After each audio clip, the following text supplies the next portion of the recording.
बच्चों ये question number 21 और इसका हमें करना है इंटीग्रेशन बच्चों। तो कैसे करेंगे, तो सबसे पहले लेट कर लेंगे कि ये क्या है, आई है, ठीक है। फिर इसके बाद यहाँ पर देखेंगे बच्चों, तो यहाँ पर हमें tan स्क्वायर दिखाई दे रहा है। तो यहाँ पर एक बात आपको ध्यान देना है बच्चों कि इंटीग्रेशन के अंदर में sec स्क्वायर अगर रहता है, अगर sec स्क्वायर x होता है तो इसका तो आपको डायरेक्ट रिजल्ट मिल जाता है tan x प्लस का c।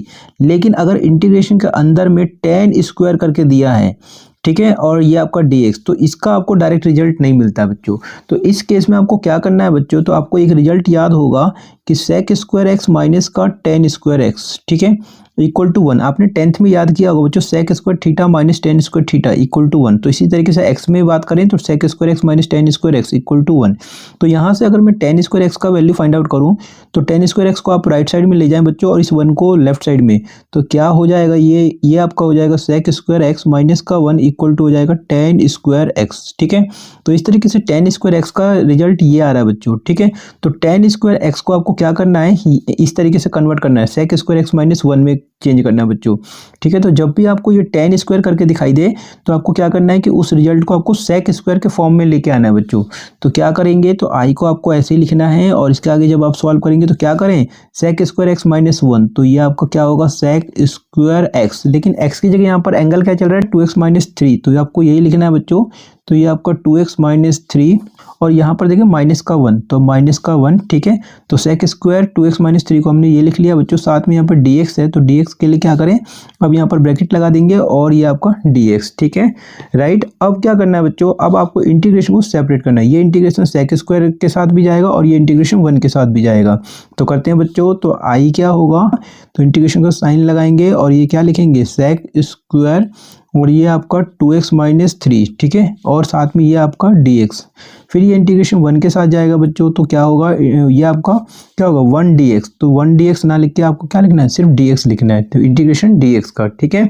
अब क्या करें बच्चों, तो अब आपको क्या करना है, i और ये जो पहला वाला इंटीग्रेशन इसको आप i1 कह दीजिए और ये x dx का इंटीग्रेशन आपको डायरेक्ट पता है बच्चों कि dx का इंटीग्रेशन x होता है बच्चों, ठीक है, और प्लस का आपको c लिख देना है, ठीक है, और इसको हम फर्स्ट नंबर कह देते हैं बच्चों, ठीक है। अब आपको क्या करना है बच्चों, यहाँ पर एक i1 है जिसे हमने सॉल्व नहीं किया है, ठीक है, तो इस i1 को आपको अलग से सॉल्व करना होगा बच्चों। तो आपको क्या करना है, नाउ अब आपको i1 लेके चलना है। तो i1 क्या था, तो i1 ये है बच्चों, तो ये क्या है, ये आपका sec स्क्वायर और ये आपका 2x माइनस का 3 और ये आपका dx, ठीक है। अब यहाँ पर देखिए बच्चों sec स्क्वायर एक्स का तो डायरेक्ट रिजल्ट है tan x प्लस c, लेकिन यहाँ पर ये एंगल जो है वो डायरेक्ट x नहीं है, वो 2x माइनस 3 है। तो इस एंगल को आपको पहले क्या करना है, पुट कर लेना है बच्चों। तो मतलब क्या करना है, सिंपल बना लेना है। तो सिंपल बनाने के लिए क्या करें, तो 2x माइनस 3 को मैं क्या कह देता हूँ, t कह देता हूँ। तो मतलब ये सिंपल हो जाएगा बच्चों t के फॉर्म में, ठीक है। इसके बाद क्या करें, इसको आपको डिफ्रेंशिएट करना बच्चों। तो आपको लिखना है सो डैट इसका डिफरेंशिएशन करें, 2x का डिफरेंशिएशन तो 2 होगा और 3 का डिफरेंशिएशन आपका 0 होता है, ठीक है। और यहाँ पर t का डिफरेंशिएशन करें बच्चों x के रेस्पेक्ट में, तो ये क्या होगा d बाई dx, तो ये आपका हो जाएगा dt बाई dx हो जाएगा, ठीक है। अब 2x का डिफरेंशिएशन कैसे करेंगे बच्चों, तो d बाई dx और ये आपका 2x का डिफरेंशिएशन तो मैं आपको बता देता हूँ, 2 तो यहाँ पे बाहर चला जाएगा, साथ में ये d बाई dx x का डिफरेंशिएशन, तो ये 2 होगा, x का डिफरेंशिएशन 1 होता है। तो इस तरीके से 2 मल्टीप्लाई 1, तो ये आपका 2 आ रहा है। तो 2x का डिफरेंशिएशन इसीलिए मैंने क्या लिखा है, यहाँ पे 2 लिख दिया है, ठीक है। तो उम्मीद करता हूँ यहाँ तक समझ में आ गया होगा बच्चों। अब क्या करें, 2 माइनस 0 का मतलब क्या है कि 2 है और ये 2 हो गया और 2 का मल्टीप्लाई dx से करेंगे, तो ये आपका हो जाएगा 2 dx और इक्वल टू क्या होगा बच्चों, ये आपका dt, ठीक है। अब यहाँ पर इंटीग्रेशन में यहाँ पर देखें तो ये सिर्फ dx है, तो आपको यहाँ से पे dx का वैल्यू लेके आना है, ठीक है। तो dx किसके इक्वल होगा, तो dt बाई 2, तो ये 2 यहाँ पर आ चुका है बच्चों, ठीक है। अब आपको i1 को फिर से नोट करना है और उसको t में कन्वर्ट कर देना है। तो कन्वर्ट करते हैं बच्चों। तो i1 क्या है, तो i1 है इंटीग्रेशन का साइन देना है और ये आपका क्या लिखना है, sec स्क्वायर 2x माइनस 3 और ये आपका dx, ठीक है।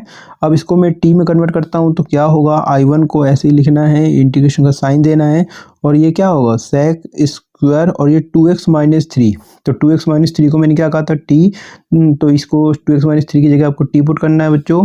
तो ये आपका हो जाएगा sec स्क्वायर t और ये dx, तो dx क्या है, तो dt बाई 2, तो इनटू में ये आपका हो जाएगा dt बाई 2। अब इसके बाद क्या करेंगे बच्चों, ये जो आपको अपॉन में 2 दिख रहा है ये एक कांस्टेंट है बच्चों, तो इसको इंटीग्रेशन से बाहर कर देंगे। तो ये क्या हो जाएगा बच्चों, तो i1 किसके इक्वल होगा, तो ये आपका 1/2 को तो कर देना इंटीग्रेशन से बाहर, इंटीग्रेशन का साइन लगाना है और ये आपका sec स्क्वायर t होगा, साथ में ये आपका dt होगा। ठीक है, इसको आगे सॉल्व करेंगे बच्चों। आगे सॉल्व करेंगे तो क्या होगा, ये I1 को तो आपको ऐसे लिखना है, ये आपका 1/2 और sec स्क्वायर t का इंटीग्रेशन करेंगे बच्चों। तो अब यहाँ पर देखिए बच्चों, sec स्क्वायर x का इंटीग्रेशन क्या होता है, तो tan x + c होता है।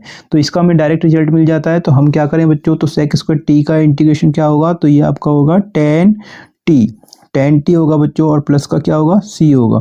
ठीक है, लेकिन ये I1 की बात करें तो यहाँ पर कांस्टेंट में भी c1 कर देंगे। ठीक है, अब आपको ये जो I1 का रिजल्ट आ रहा है वो t के फॉर्म में आ रहा है, लेकिन हमें तो x के फॉर्म में चाहिए। तो हम क्या करें, t को x में कन्वर्ट करेंगे। तो I1 को हम ऐसे लिख लेते हैं 1/2 और ये आपका क्या है, tan t। तो t क्या था बच्चों, तो यहाँ पर देखना है, तो 2x - 3 को हमने क्या कहा था, t कहा था। तो मतलब t की जगह क्या पुट कर सकते हैं, 2x - 3 तो पुट करते हैं बच्चों। तो ये आपका t की जगह क्या हो जाएगा, 2x - 3 हो जाएगा बच्चों, और साथ में ये आपका प्लस का c1 हो जाएगा। ठीक है, अब क्या करना है बच्चों, इस I1 के रिजल्ट को आपको क्या करना है, फर्स्ट में पुट करना है ताकि आपका I का रिजल्ट आ जाए। ठीक है, तो पुट करते हैं बच्चों। तो आपको लिखना है बच्चों, पुटिंग I1 = और ये जो पूरा रिजल्ट है इसको इन फर्स्ट में वी गेट। तो हमें क्या मिलता है, तो I क्या है बच्चों, तो I1 - x + c। तो इसी को आपको नोट कर लेना बच्चों। तो I क्या है, तो I है हमारे पास I1 - का x + c। ठीक है, तो I1 की जगह हम ये पुट कर देंगे बच्चों। तो क्या होगा तो I1 की जगह पुट करते हैं तो ये आपका होगा 1/2 tan, और ये आपका क्या है, 2x - 3। ठीक है, 2x - 3 और प्लस का c1। तो प्लस का c1 आपको यहाँ पर लिखने की जरूरत नहीं है, एक ही कांस्टेंट रहेगा बच्चों। साथ में यहाँ पर है माइनस का x, तो ये आपका हो जाएगा माइनस का x हो जाएगा बच्चों, और साथ में प्लस का c है। ठीक है, और ये I का रिजल्ट आप देख सकते हैं x में आ गया है, और यही हो जाएगा बच्चों इसका आंसर बच्चों। तो उम्मीद करता हूँ बच्चों अच्छे से समझ में आ गया होगा। अगर अच्छे से समझ में आ गया तो वीडियो को लाइक करना मत भूलना। चैनल में पहली बार आए तो प्लीज़ चैनल को सब्सक्राइब जरूर कर लेना।